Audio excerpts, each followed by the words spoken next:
क्रियाओं से समर्पण में कोई फर्क नहीं पड़ता। अब ऐसे समझो, हम सरल भाषा में बता रहे हैं, जैसे आप बिक गया, बिका हुआ नौकर और पेमेंट वाले नौकर में अंतर होता है। पेमेंट वाले में है कि आपसे ज्यादा हमें लाभ नहीं मिला तो छोड़ दिया आपको, लेकिन बिका हुआ छोड़ नहीं सकता क्योंकि खरीद लिया। तो हमें गुरुदेव ने, हमें प्रभु ने अपनी कृपा से खरीद लिया।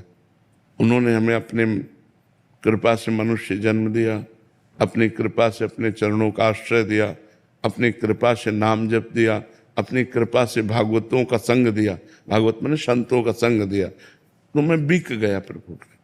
अब आप हमारे बिक गए, अब हम आपको कहते हैं एक लोटा पानी लाओ, ठीक है, ला के दे दिया। हम कुछ नहीं कहते आपसे, तो आप बैठे। क्या आपका बैठे रहना मेरी सेवा नहीं है क्या?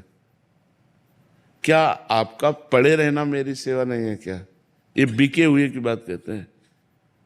क्या उसका चलना फिरना, बोलना, उठना, बैठना अपने लिए अब रह गया क्या?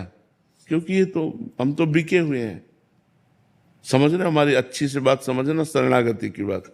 तो मैं प्रभु का बिका हुआ हूं। मैं अब रही शरीर, वाणी और मन, अब जैसे आप चलाना चाहो, मैं आपका हूं। अब शायद ये समझ में बात आ रही हो कि ना आ रही हो, क्योंकि ये शरणागति की बात है। जो मैं है वो तो मैं आपका हूं, लेकिन मेरा मन, मेरा तन, मेरी वाणी ये आप में समर्पित हो जाए, आपके अनुकूल चले, ये आप कृपा कीजिए। तो कभी तो थोड़ा भजन होता है, कभी बहुत भजन होता है, कभी भजन में मन लगता है, कभी विषयों में मन लगता है।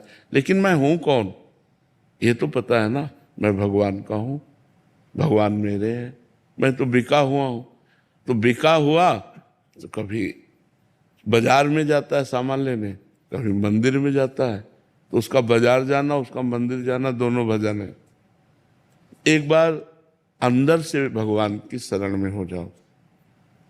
प्रभु, मैं इन क्रियाओं से आपकी शरण में नहीं हूं। कभी क्रियाएं हमारी तो सांसारिक होती हैं, कभी क्रियाएं